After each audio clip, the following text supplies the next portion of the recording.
My name is Caroline Zhang, and here's the phenomenology of Hox gene temporal colinearity in vertebrates. Have you ever wondered how an embryo develops into a complex, fully functioning organism? DNA is the recipe for making an organism. It encodes the information for cells to make many different kinds of proteins, allowing cells to become different kinds of cells and serve different functions. In particular, homeobox genes are a group of genes that regulate development in multicellular organisms.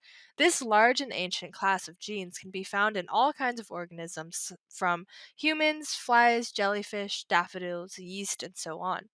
Within the homeobox genes, we can find a distinct subset of genes known as the Hox genes. Hox genes are a group of related genes that specify regions of the body plan of an embryo along the anterior posterior axis of animals. They are early actors in the cascade of interactions that enable the development of morphologically distinct regions in a segmented animal. Hox proteins encode and regulate the characteristics of position, ensuring that the correct structures form in the correct places of the body. In vertebrates, Hox genes specify the type and shape of vertebrae that will form.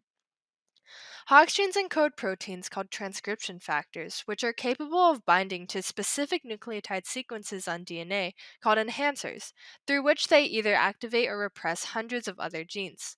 The same Hox protein can act as a repressor at one gene and an activator at another.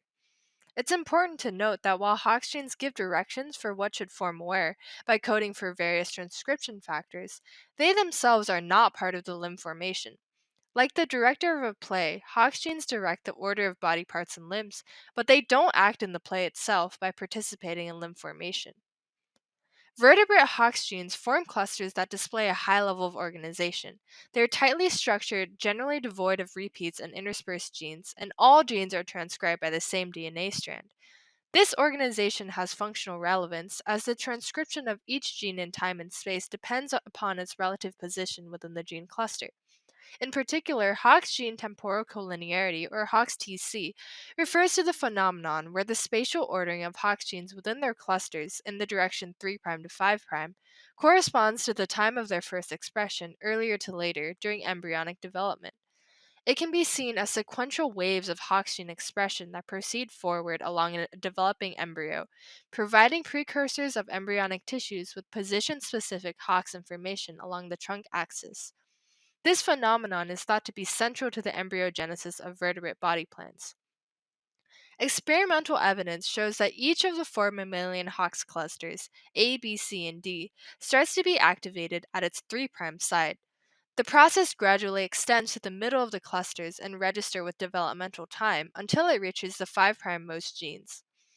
While spatially collinear expression of Hox genes has been demonstrated to be widespread in the animal kingdom, temporal collinearity was shown to be restricted to bilaterians that have maintained their Hox clusters in a relatively intact organization.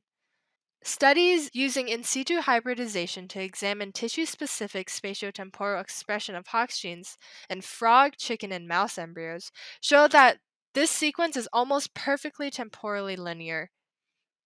However, the exact mechanisms behind Hox-TC are elusive and still being studied.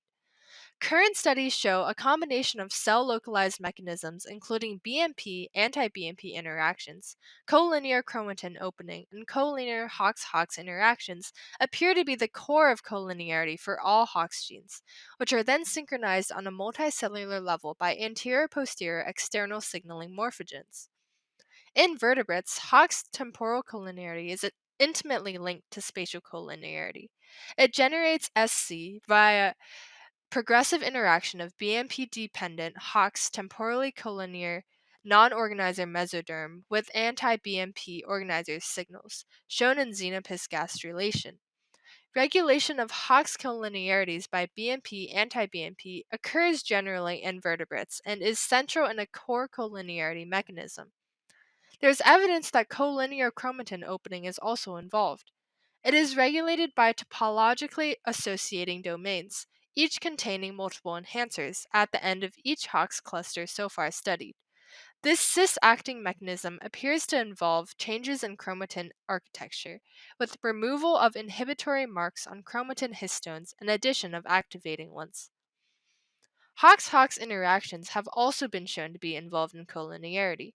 These include posterior induction, where more interior Hox genes induce their posterior neighbors, posterior dominance, where posterior Hox genes begin to repress expression of interior ones, and autoregulation, whereby mesodermal Hox identities are copied over to overlying neuroectoderm. Therefore, BMP, anti-BMP, collinear chromatone opening, and collinear Hox-Hox interactions together appear to be main components of a basic integral core colinearity mechanism that applies for all Hox genes and interacts with external signaling pathways that each act only on a part of the 3' to 5' Hox sequence.